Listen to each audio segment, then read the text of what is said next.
Okay, I think we'll get started. Well, hello everyone. My name is Troy Lanigan. I'm president of the Canada Strong and Free Network, formerly the Manning Center. I want to welcome you to this month's exchange call on postmodernism.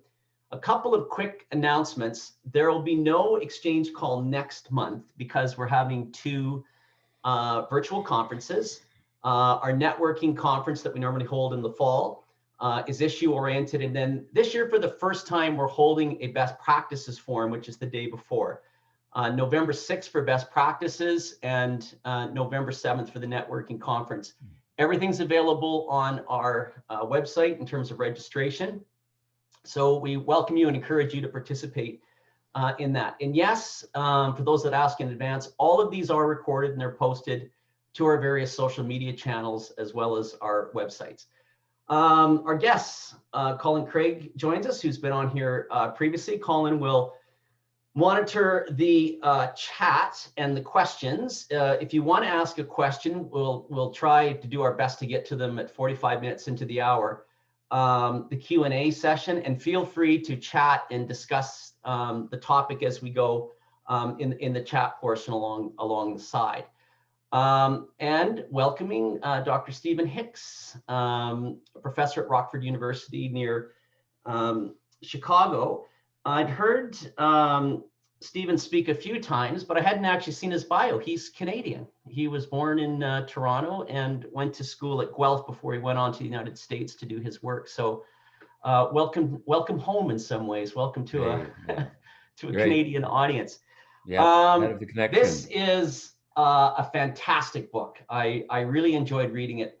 You know, if you're sitting watching CNN and you see a reporter standing there and windows are being smashed and burnt and buildings are burning, and they're talking about how the protests are all peaceful, and it doesn't make any sense to you at all how those two align. Well, part of the answer is in this book, and there is an intellectual underpinning to all this that is detailed in it, and that's what we want to get into here.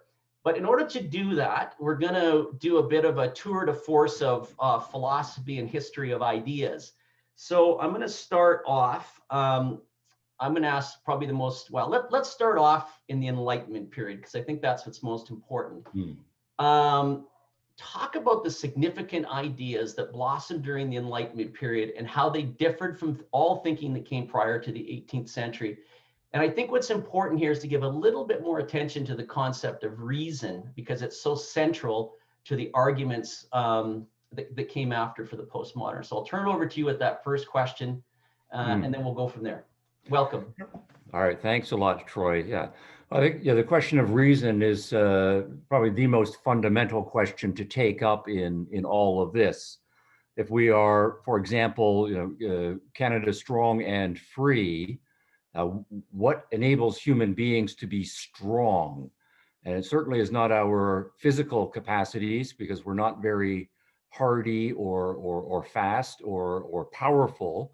But it's the strength of our minds, our rational capacity. We can figure out the way the world works, and then through engineering and technology, adapt the world to our needs. So it's our reason that enables us to do so philosophically. And then, to connect to the other word, free, our rational capacity does not work automatically. We have to choose to initiate it, to sustain it. We all know when we get tired, it's easy to shut our minds down, or when our emotions get worked up to blank out on certain things and just focus on what we want to be the case.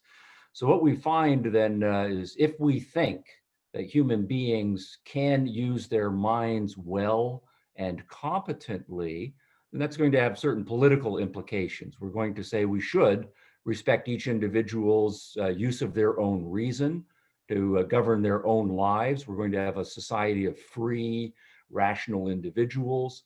It's going to have implications for our living in a democratic republic or not, because if you think about the underpinnings of democracy, the idea that everyone is going to participate in the political process, what goes on into that, and we're going to get good policy as a result of that, is to believe that People individually are capable of rationality.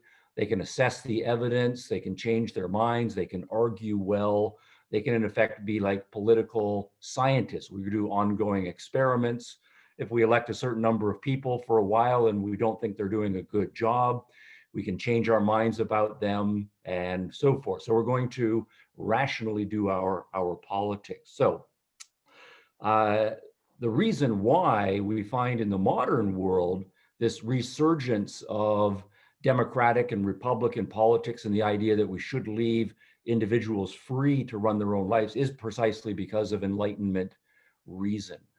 And then prior to that, we did not find significantly people believing in reason, or they might say, some special individuals are smarter than the rest of us, and they have the power of reason, but the vast majority of people are ignorant and emotion driven, and they don't have what it takes. So those people need to be controlled like somewhere between human and animal status. And so they certainly can't be given freedom, because as animals or semi-humans, they're not going to be able to use that freedom well.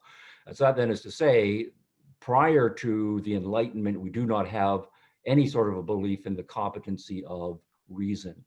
And then, of course, to jump into our own generations with all of the, as you're pointing out, outright contradictions and emotionalism and people resorting to brute force and violence to get their way rather than engaging in reasoned discussion, that is symptomatic of a large number of people no longer believing in reason as the important human capacity, either for themselves as individuals or socially. Well, let's talk about that path forward, because you posit in your book actually that it was the philosopher, and I think many will know who this is. Immanuel Kant was probably the first significant thinker that challenged Enlightenment thinking, and his critique was precisely on reason itself.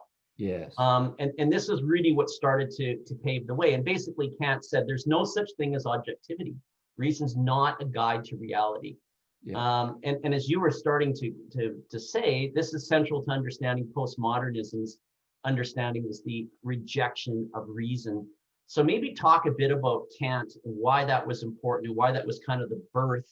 And then we'll talk about, we'll come back and then we'll bridge to some of the thinkers that came after. Right. Yeah. It might be, seems strange to go back, 200 years ago to an important philosopher. But the important point is that philosophy is complicated. The academic and intellectual world does move very slowly. It's a matter of teasing out arguments and the implications of them over the course, in many cases, of some generations before they are adopted by a wide number of smart people who then become political and intellectual activists. And then you get cultural change, which can be slow, and political change, which can be slow. But yes, it is important to go back to Kant. And what Kant is important. He is the most important philosopher, I would say, of the last 250 years. Probably if we go back 300 years, John Locke would be perhaps the most important philosopher. And these ideas, however abstract philosophical ideas, when they come to be believed and applied, that becomes important. Now, what's important on my analysis about Kant, and there's controversy about this. This is one of the themes I get pushback, because in some ways Kant was an Enlightenment figure, and in other ways he was a counter-Enlightenment figure, or undercutting the core assumptions of the Enlightenment. So his most famous book is called The Critique of Pure Reason, and that's a daunting title. It takes us into deep cognitive issues and epistemological issues and so forth. But it's fundamental to our understanding of our relation to the world. So the core question, though, is if we are going to commit ourselves to a philosophy of life, we're literally going to put our lives on the line in terms of what do we believe. Where do we get our important beliefs from? And how do we really know that they are true? And what Kant is doing is arguing that the two traditions that have been battling it out during the Enlightenment, both are failures. And one of those traditions is the old-fashioned tradition of saying, look, if you really want to know what the truth is about the universe, you need to believe on faith in certain revelations that were visited to special individuals some thousands of years ago. So there is a God, and God has all of the truth and all of the knowledge. He visits by revelation, by mystical experience to certain prophets, some of those truths, they record them, and the rest of us then, who did not have these direct mystical experiences, have to accept on authority the truth that's captured in scripture or that's captured in some sort of authoritative institution that does so. So revelation, mysticism, and faith are how we come to know the important truths about the world. By the time we get into the modern world, and especially into the Enlightenment, that view is widely discredited. And this is the rise of reason. The idea then is that we shouldn't be acting and believing on the basis of faith. We need to think for ourselves as individuals. We need to look at the evidence. We need to be looking at different hypotheses and training ourselves to look at things from different perspectives before we exercise our own individual judgment about what the truth is. And that Enlightenment pro-reason view comes to be then in more sophisticated form, worked out in scientific method, and all of the sciences are starting to blossom and bloom by the time we get into the Enlightenment. And then all of that competence and confidence that extends to engineering, so the Industrial Revolution, right, and the idea that women and members of other ethnic groups and racial groups, well, they also have the power of reason, so they need to be free. And so the Enlightenment view is to say, no, nobody should be making mystical claims. That's a power play over you. Nobody should be operating merely on the basis of faith, that they just happen to be born into a certain religious tradition. You need to think through all of the important things and verify them for yourself. And of course, if you haven't done that, then you should be somewhat skeptical before you accept anything that other people are saying. So this battle between a kind of a pre-modern mystical faith tradition and an individual objective reason tradition is what the early modern world is largely about. But by the time we get to the 1700s, the era of the Enlightenment, most fruitfully being institutionalized, the debate has mostly been won by the pro-reason forces. Now, what Kant is doing is coming along and arguing that neither of those traditions is satisfactory, and that what they have in common is this commitment to objectivity, that there really are truths or facts to be found out there in the world, and that somehow we can come to know the objective truth about the way the world is. So religious people will say there really is a God, and God really did speak to the prophets, and the word of God as captured in scripture really is the objective truth, and it's our owner's manual, so to speak, about how we're supposed to live our lives.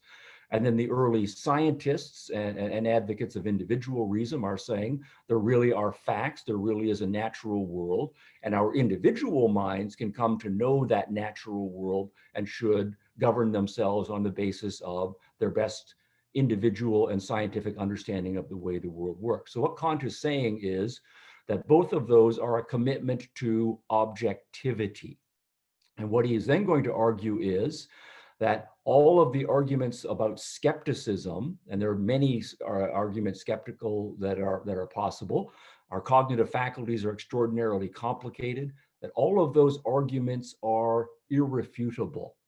All of the arguments against revelations, against mystical experiences, about accepting on faith, but then also the idea that our senses put us in contact with the world. Kant agrees that all of the arguments about hallucinations and illusions and so forth show that our senses are not a reliable faculty.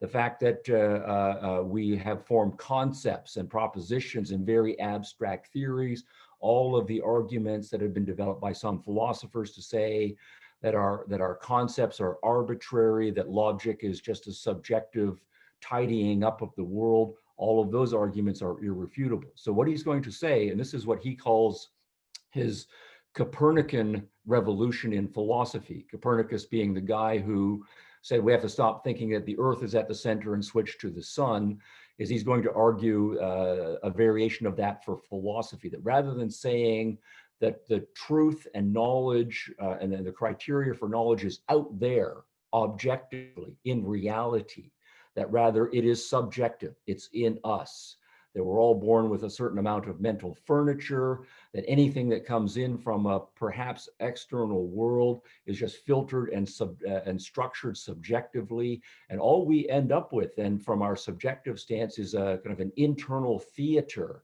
of subjectively constructed realities. And we have absolutely no way of jumping outside of our heads and comparing what's inside our heads with what's supposed to be outside our heads. So this whole objectivity is a myth. We have to reconstruct philosophy on a subjectivist ground. And that is a decisive turn in the history of philosophy. And what we find is Kant dies early in the 1800s. And by then he has really conquered the German intellectual world. And the German intellectual world was the most brilliant of all intellectual worlds at that time. Then having supplanted the French and having supplanted the British, not to say that they were slouches, but really German philosophy is where it was at. And then various strands of skeptical post-Kantian philosophy get worked out over the course of the 1800s. Right. Well, let's jump to that. So yeah, from Kant, dies in the early 1800s. yes. A whole host of thinkers and ideas spring up over the course of the next 100 years to the early 20th century and into it. And really, where you start, by 100, 120 years, we're left with people have nothing but feelings. And further, that individuals are not even controlled of their feelings. And I want to cite, there's a lot of good sections of your book, but I like this. Well, thank you. Once we set aside reality and reason, what are we left to go with? Postmodernists will prefer turn to our feelings and follow them.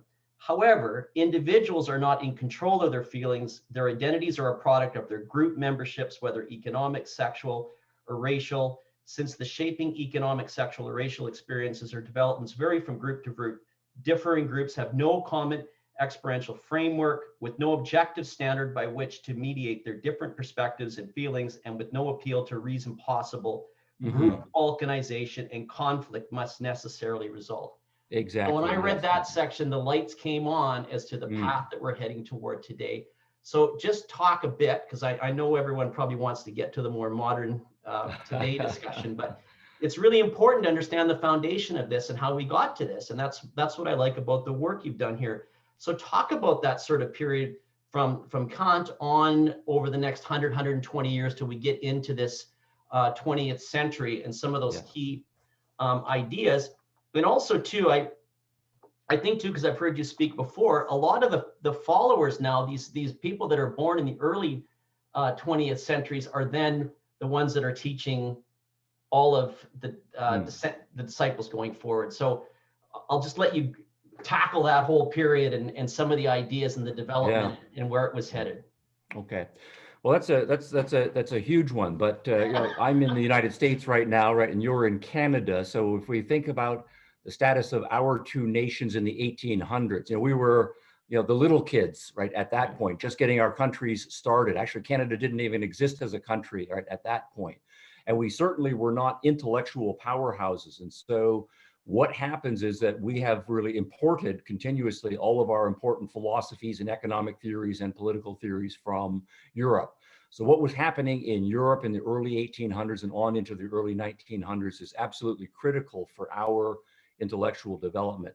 You know, most of our smart young people in the 1800s, if they wanted to become professors, they would go off to Europe to get their postgraduate degrees and so forth.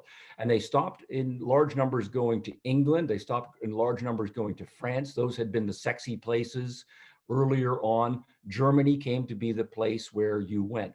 And it's going to be important if we think about the most important philosophers in the 1800s in Germany. You have to mention Hegel, you have to mention Marx, and you have to mention Friedrich Nietzsche. And all three of them are German, and all three of them are philosophers in terms of their important reputation. None of them is a liberal. None of them is a Democrat. None of them is a Republican in any fundamental sense. They all advocate authoritarian, revolutionary, violent, top-down, brutal politics as the way to go. So to the extent that those ideas are dominating in German thinking in the 1800s, those are the ones that can get brought back to North America and start to shape the new generations of of intellectuals in our own continent. But the point philosophically is going to be, if you don't think that reason is any longer competent to come to know reality objectively, that it's just a subjective capacity, then what you're going to say is, well, we shouldn't rely on it for anything particularly important. And why should we rely on our reason when we have other aspects of our human lives that seem very important? I have feelings, I have passions, I have desires, I want my life to be meaningful. And so what starts to happen is we've got people that are urging philosophically that what an authentic life is going to be is not a rational, scientific, trying to figure out objective world, but rather making a passionate commitment into whatever your strongest passions and emotions and desires happen to be. But of course, that then leads to a certain amount of social discord, because we're going to be making passionate commitments all over the map.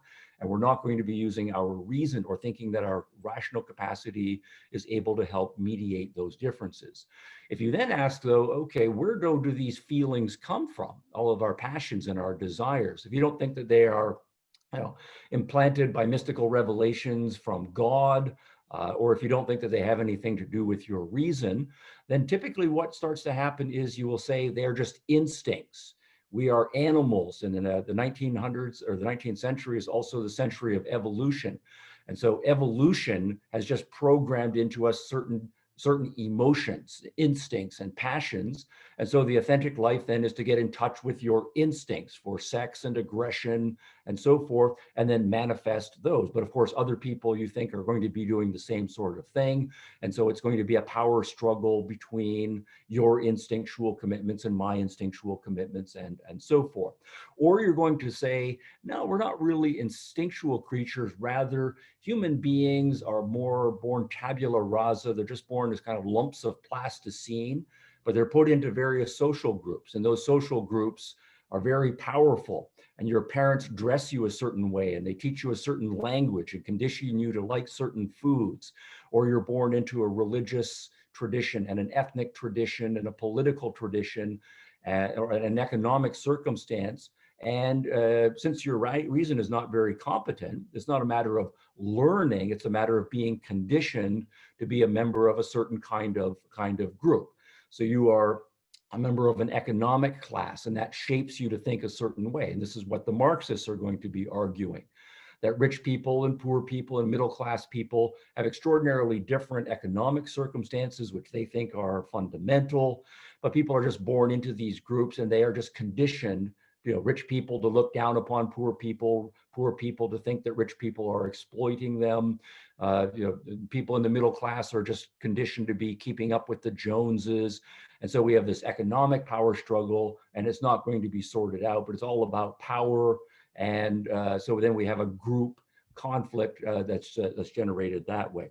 So the point then is going to be, there is this longstanding European left versus European right, and I put those in quotation marks, but the right typically is going to be arguing that we are ethnically and racially, more biologically expressing our instincts in a more collective fashion.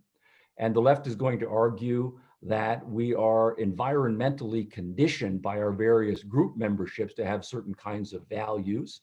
And so it's a struggle between right and left over which group is going to have priority, but in a non-rational fashion.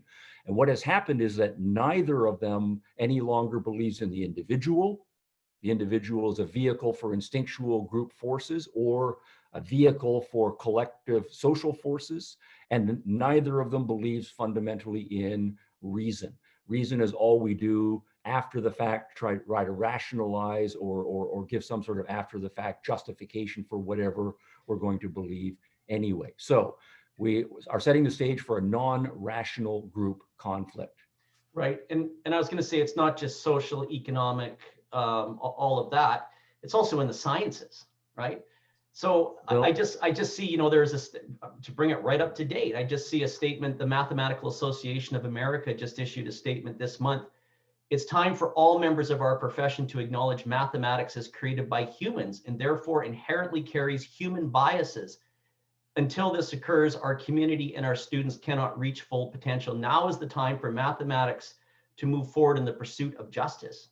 Yes. So it's just 2 plus 2 now is suddenly a social justice issue. Yes, So that's that's right. also happening at the same time some of the social and economic issues you're talking about are going on as well. Yeah, it's not quite at the same time because the sciences and the mathematics and engineering were for a long time insulated from all of this because they were most acculturated with Enlightenment values and institutionalizing Enlightenment empiricism, scientific method, logic, rigor, and so forth. And to a large extent, even at universities, because of the siloing, the sciences and the engineering were separated from the what was the craziness that was starting to happen in the humanities. And then the social sciences are kind of a middle ground. So that was the next battleground. And a lot has been lost there. But now you do start to see, just in the last generation, more explicit attacks on the sciences and the engineers from this. Now, the point, though, is all of those arguments that you just mentioned, that it's a human construct, those were developed by philosophers and applied explicitly in the 1920s, the 1930s, and on into the 1940s. So it's exactly all of those arguments in that generation that came to be widespreadly believed in the 60s and 70s, which is the first generation of postmodernism. They've now spawned a generation of activist professors, right, who are not really intellectual liberal education professors anymore, activist professors, and they've trained a generation of students now who are out, right, explicitly attacking math and science. Okay, so I'm just watching our time. I want to get to questions in about 15 minutes, but let's talk about that marriage between socialism, Marxism, and some of the postmodernist thinkings, because really Marxism in its earliest forms was grounded in empiricism, rationality, and even science. So in some ways it was going against what the early postmodernists were thinking, but yet this marriage takes place and it's significant. And in your book, you actually say this is really the beginning of true postmodernism, is this marriage. So maybe talk a bit about why that marriage came about and why this is important. And then we'll get into some of how it changed and mutated. Yeah, so for that, you need to go back to the first generation of postmodernism. And this really is the 1950s and the 1960s. Now, other thinkers will put it as being more the 1970s. I think Jordan Peterson argues this, but I think that's too late.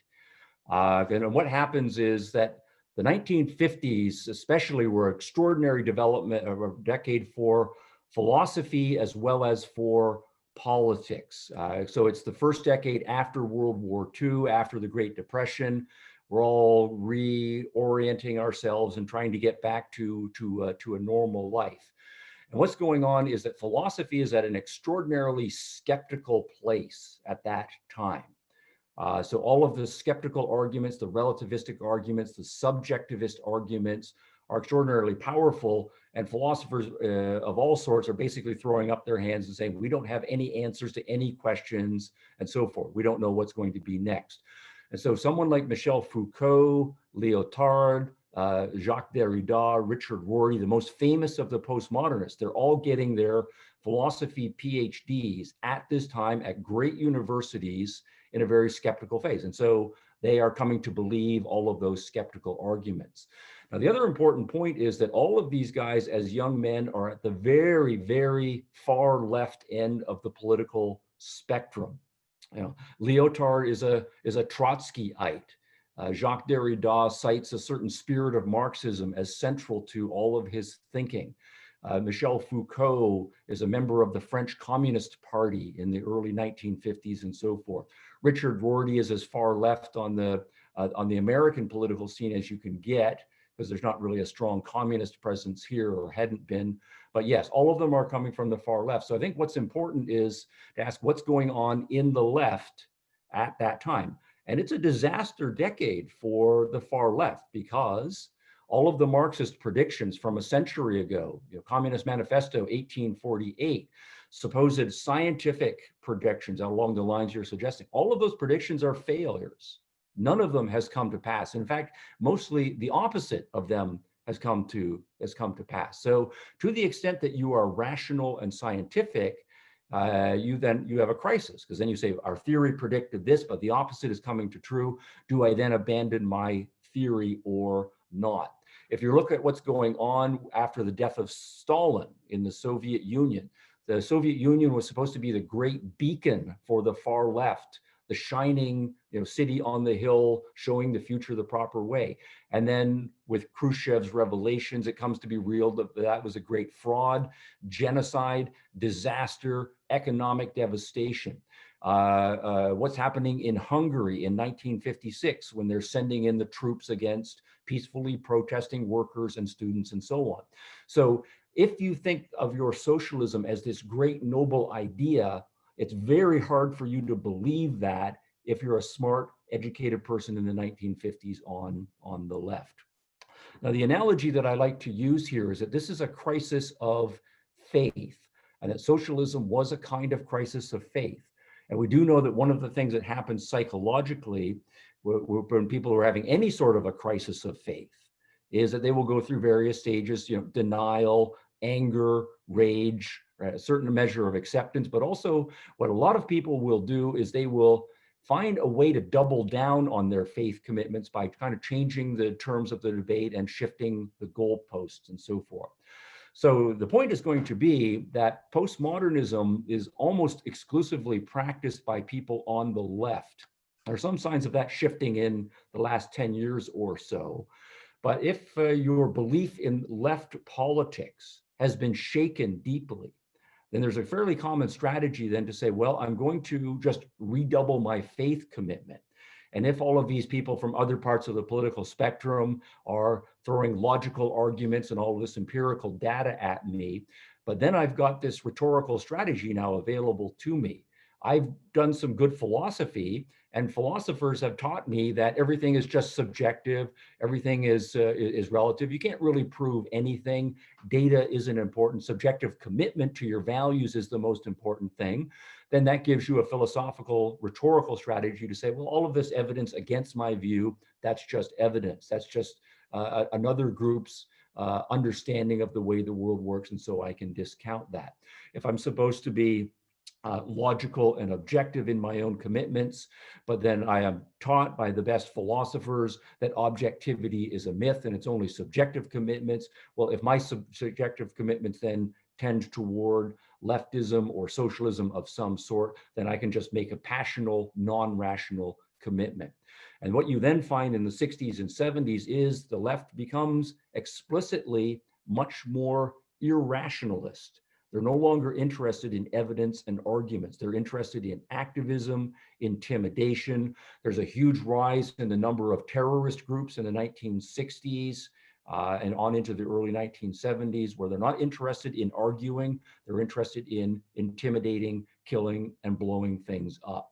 That's the generation that then becomes instituted in higher education on through the 80s, 1990s, and we are into the next generation of that. Right. Yeah, and I was going to just take that a bit further because some of the messaging in the campaigns changed too. Like you talk about how capitalism was successful, that people weren't starving anymore.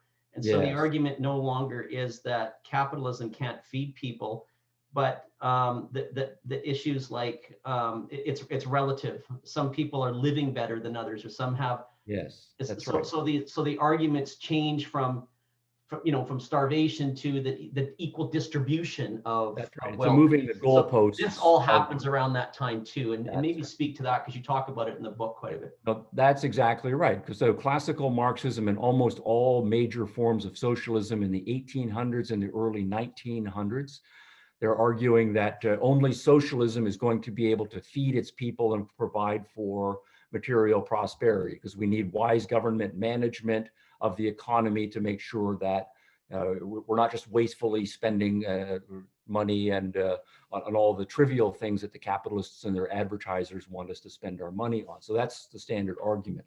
But also that capitalism, to put it negatively, is also going to lead to the rich getting richer, the poor getting poorer, the middle class getting squeezed out, mostly getting squeezed into the poverty, wages being driven down to material subsistence. And so what's going to happen is capitalism is, from this perspective, an immoral system because it doesn't do the basic social good, which is feeding its own people. And that was almost universally the argument of the socialists up until the late 1950s and 1960s. But then obviously, if you're looking at the data in all of the more or less capitalist nations, people are getting richer, they're buying TVs, they're getting fatter and fatter, they're getting taller and taller, they're buying cars, they're taking vacations across the country, people are living longer. And so you've got a big disaster here, because the argument that capitalism can't feed its people just falls flat on its face. So you find explicit discussions among the far left, the various major strands at that point, saying, basically, we need to abandon that argument and come up with something new. And the new argument was an egalitarian argument, that the problem with freedom, the problem with liberalism, the problem with capitalism is just that the fruits of society don't get spread out equally among society. Rather, some people capture a larger percentage, and that's the new thing that we're going to beat up on capitalism with. So all of the forms of egalitarianism come prominent. Okay, so the final chapter in your book discusses postmodern strategies, or what I would call tactics.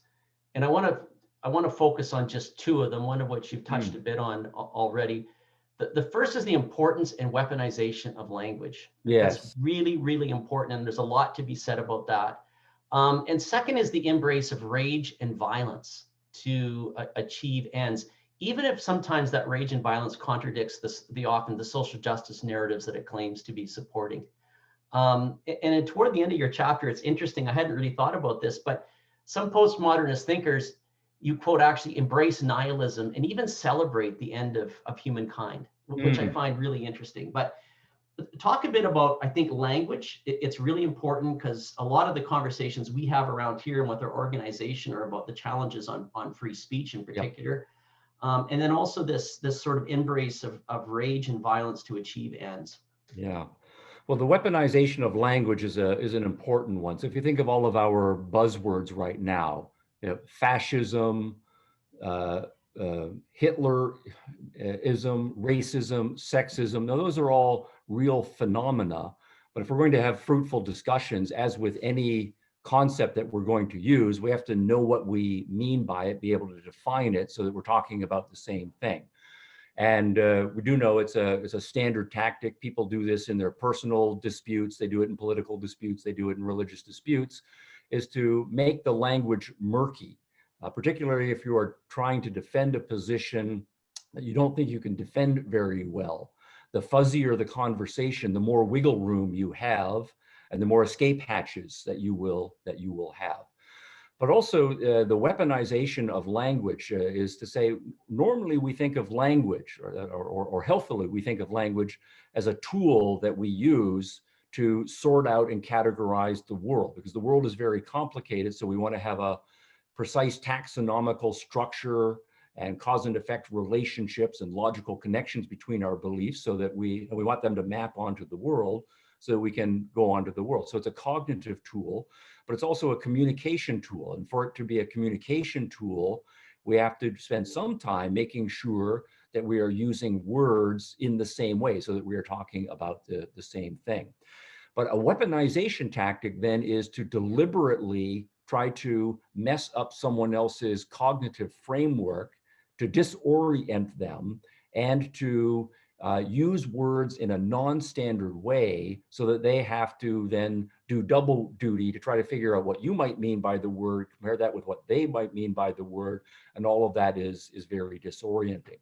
But it's also important in weaponization of language to try to know your adversary and to know what buttons you are going to push on that person. Because one of the things, of course, we know is that if people's emotions get worked up, if they have intellectual confusion going on inside them, then they start to feel weakened. They don't feel as empowered to argue clearly and passionate about their position. So, for example, if you think of the things that we in the modern world, as a kind of heirs in the Enlightenment, we take a lot of pride in the fact that we take freedom and equality seriously, that we took racism on, we took slavery on, we took sexism on, and the second-class status of women seriously.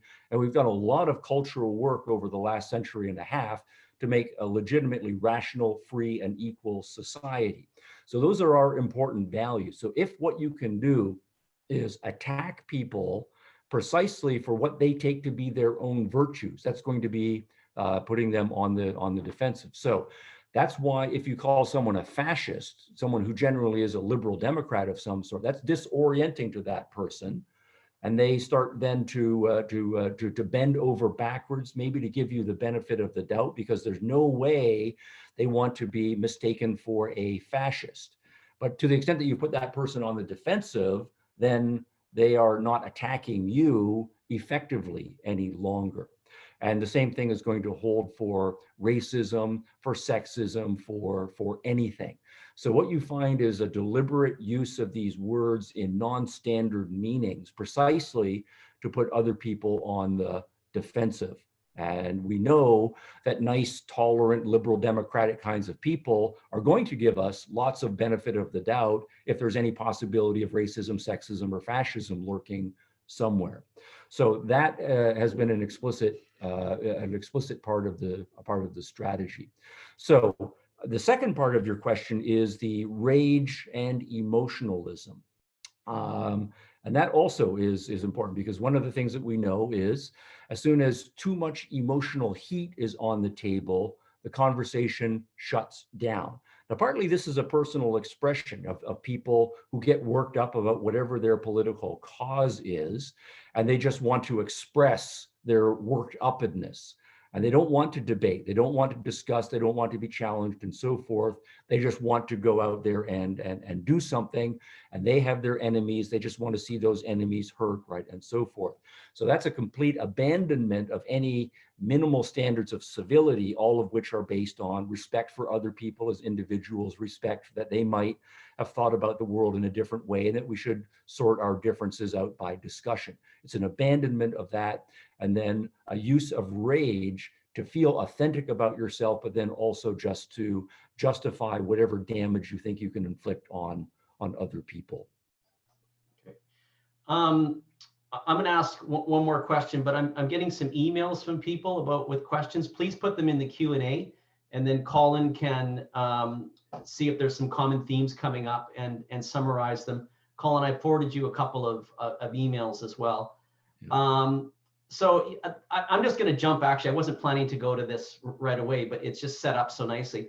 You identify those two problems with language and the emotionalism and all that very well. How do you tackle it? How do you deal with it? What's the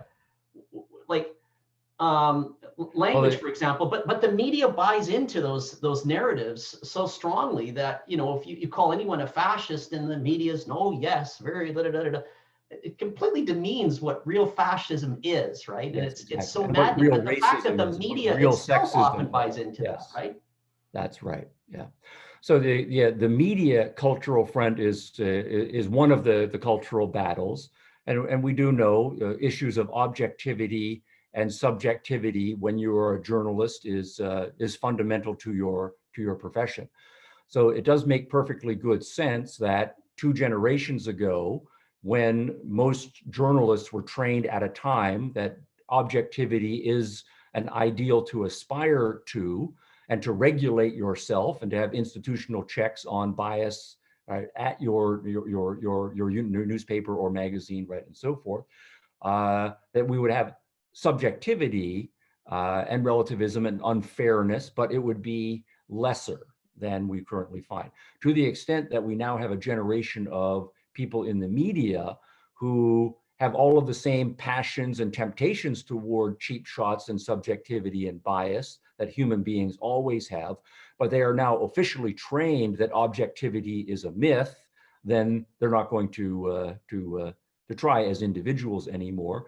And you're going to see the rise of media organizations where their explicit operating principles are not going to be tied to objectivity. It just becomes straight political advocacy. But of course, they're well trained in rhetoric, in all of the weasel words and how the ways to manipulate language and to withhold certain sides of the information and to suppress and to use various intimidation tactics as part of their professional training. And so they become very, very good at it.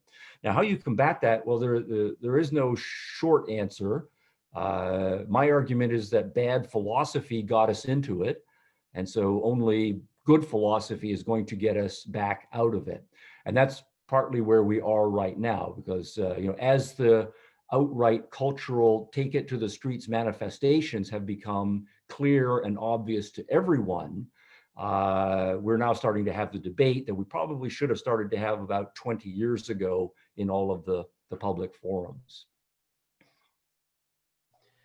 Colin, All right, I could probably keep going, but you've, I see there's about 7 questions. Like I say, I forwarded you some emails. Maybe you're seeing some common themes of issues that our folks would like addressed or discussed.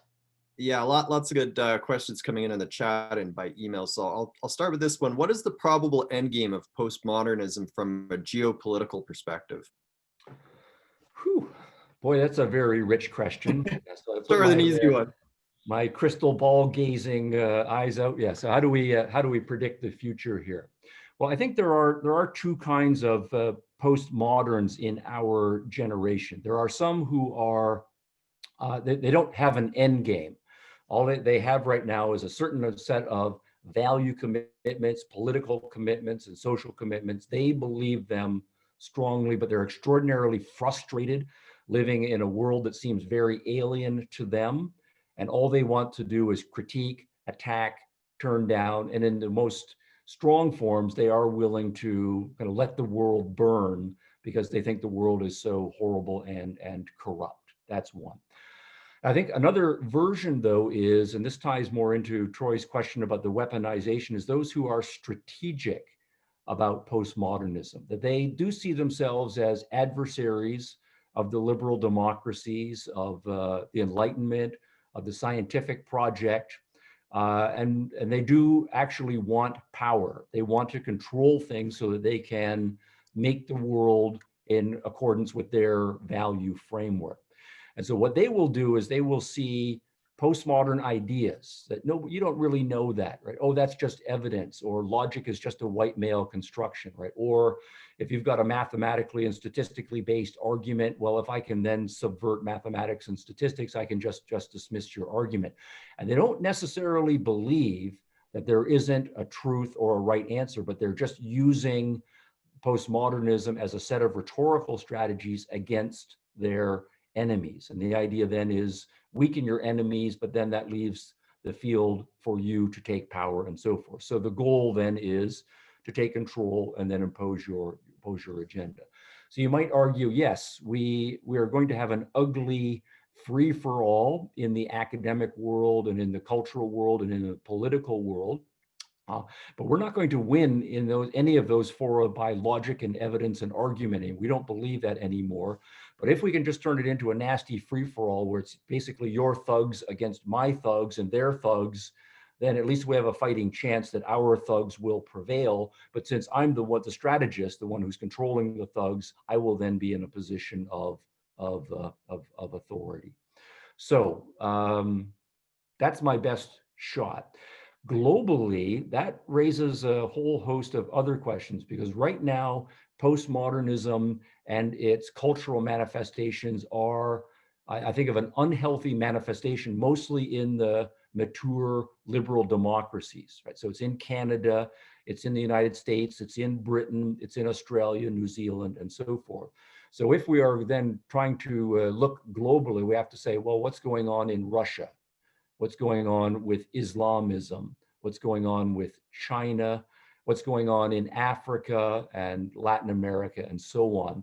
And there you don't find postmodernism at all. I mean, the Africans are much more realistic. They know about poverty, they know about real dictatorships and so forth. And so they are much more empirically grounded. How can we become rich? And they're not looking to postmodernism as the answer to how they can become rich and have stable political systems. Whatever you say about the Chinese with their strange hybrid system right now, my best guess there is, I'm not an expert on China, just an educated layman on all of these issues, is that they are carrying on the traditional Chinese tradition of thinking 2 or 3 generations ahead about how to retain power and a kind of authoritarian cultural hegemonic power. And so they're willing to experiment slowly with anything that they think will retain their position, including using ideologies tactically as a way to control their power and so on. But I don't think they're using postmodernism as part of their internal. It might make sense for them to say, yes, we will give grants through our intermediary organizations to postmodern professors as a way of destabilizing further the Western democracies, but I don't know that they're actually doing that. That's just a tactic that might make sense. So when I try to think geopolitically, I tend to divide the world into about five kinds of cultural political zones, and the dynamic in all of them is quite different. So I don't think that there's any way actually to predict what's going to happen in 50 years. That's too far out to predict. What I think I can say, though, is that the battle is joined right now against the postmodernists. I think it's going to be ugly for the next 5 years. There's going to be a lot of nastiness, both on the streets and in the universities.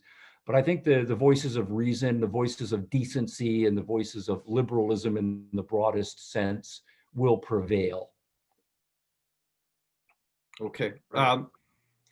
The next question looks at post-secondary institutions, and that is, to summarize, I think the person's wondering, how do you get a more balance in post-secondary institutions? What needs to be done there so that there are more perspectives that are libertarian, small c, conservative-minded? Yes. Well, it has been a kind of an open scandal for 2 generations now that the explicit political hiring, in some cases it's explicit anti-religious hiring, has led to a further skewing of the academy in a certain direction.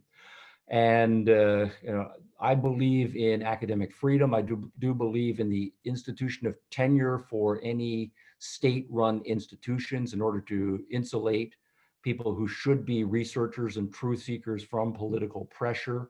But it does have a downside that you can then get a whole generation of people, if they've captured important professorships, but they're not really professors, they're just ideologists who are training students, then you have a problem. So my first point is to say that we need to have the first-rate intellectuals in universities join the battle. And there's some signs that in the last 6 or 7 years that that's starting to happen. For the most part, first-rate intellectuals at universities, they go into their silos. They have their particular areas that they are interested in. They don't want committee work. They don't want to be on the university faculty or the university senate. They're not interested in administration at all. They just want to do their thing. But what that does is it leaves a cultural and political vacuum within the university for the second-rate and third-rate minds to feel important and to take over the institutions by sitting on all of the important committees and so forth. So partly then it's going to require that the first-rate people at the universities take some time from their busy schedules, reorient their priorities, and actually get involved in campus politics. To the extent that they do so, I think the first-rate minds will do better than the second and third-rate minds, and they will succeed in reforming the universities from inside. Now, there's a second thing. I think I teach at a private university, so our students are our customers, and we raise funds from private sources, mostly alumni. So there are feedback mechanisms. Students want to come in and get a genuine education for the most part. So I think to the extent that there's an internal market at universities, students and the enrollments typically are lower in the low value classes and higher in the high value classes from the students' perspectives. That there is some sign that students are becoming more savvy. They're going to do more homework before choosing courses to take. And so they will then migrate more to the healthier courses. All of those donors who write $100,000 and $1 million checks to the universities they graduated from some years ago are aware now of what's going on inside these institutions. They are in a position to put some pocketbook pressure, say, I'm not going to write that $1 million check if this crap continues on at my alma mater. Now, the political part is, I think, more tricky because there you run into a a contradiction, that if we really treasure academic freedom and the institution of tenure, then to the extent that politicians are then going to put pressure on universities to say certain viewpoints, certain kinds of arguments, and certain positions are not allowed, and we're going to withdraw funding if you put those positions. And that takes us in the direction of undercutting academic freedom and tenure, and it's just going to set up for further politicization of higher education, the next generation. Because as we know, it's cyclical who's in power in Democratic and Republican institutions. So I think that's a dangerous road to go down.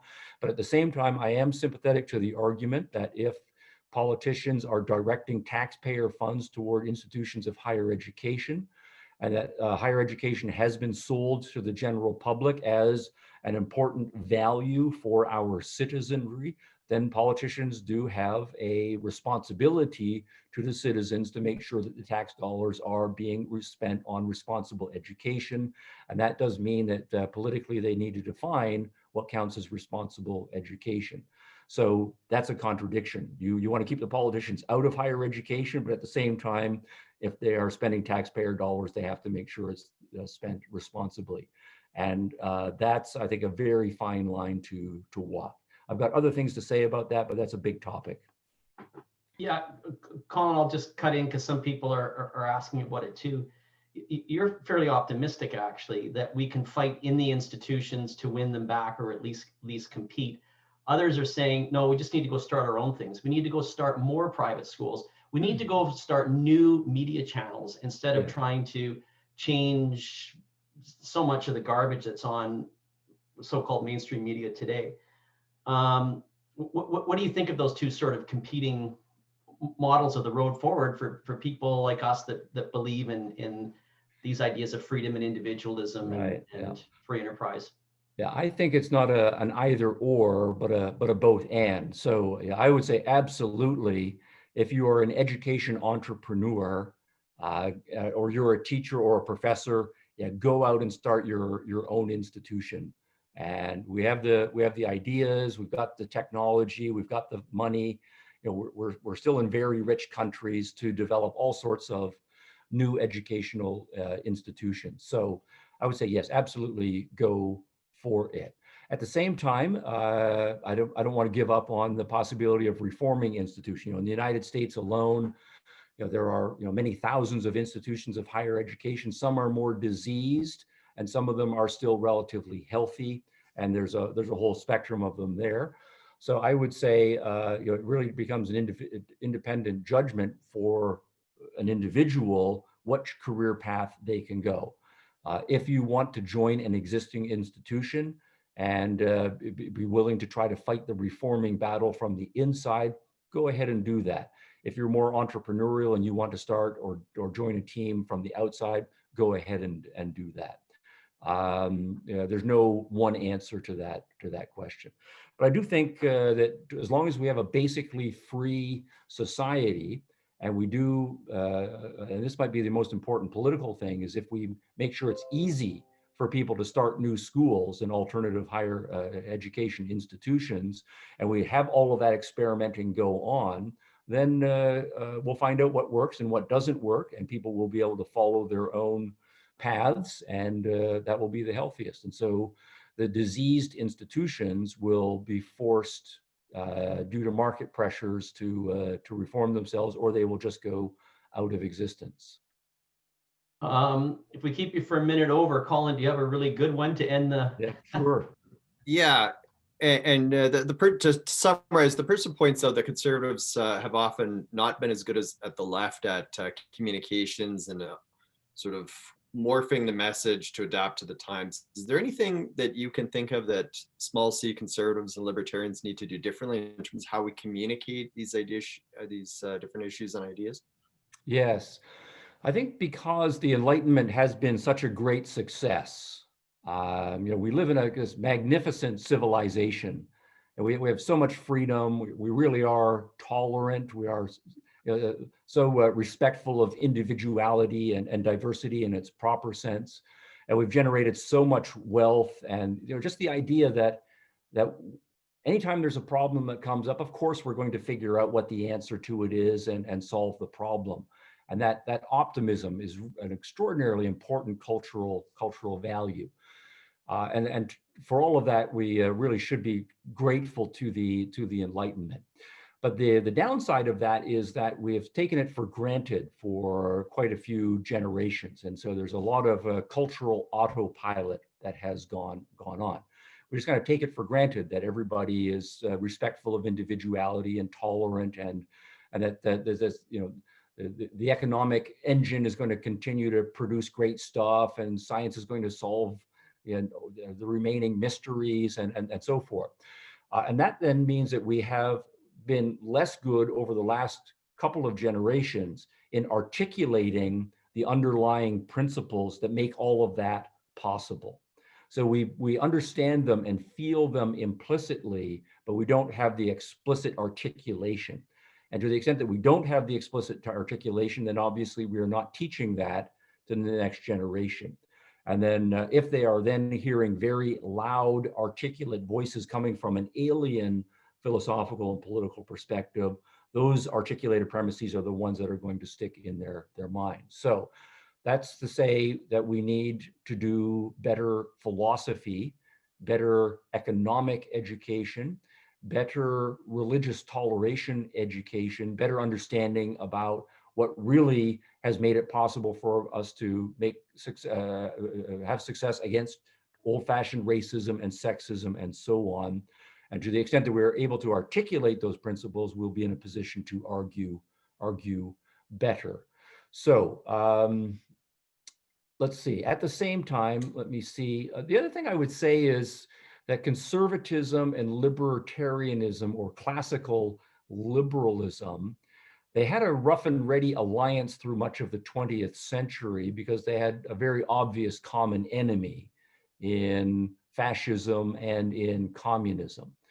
But I think after both of those terrible enemies were defeated, there was a generation that really thought, we've won, we don't need to fight anymore, and we can just kind of let things slide. And so that's the 90s and the early 2000s. And so we can kind of just get on with life. But at the same time, the postmoderns, the critical theorists and so forth were re-strategizing, and we're having to deal with the fact that we kind of let the culture wars get away from us for a generation or so.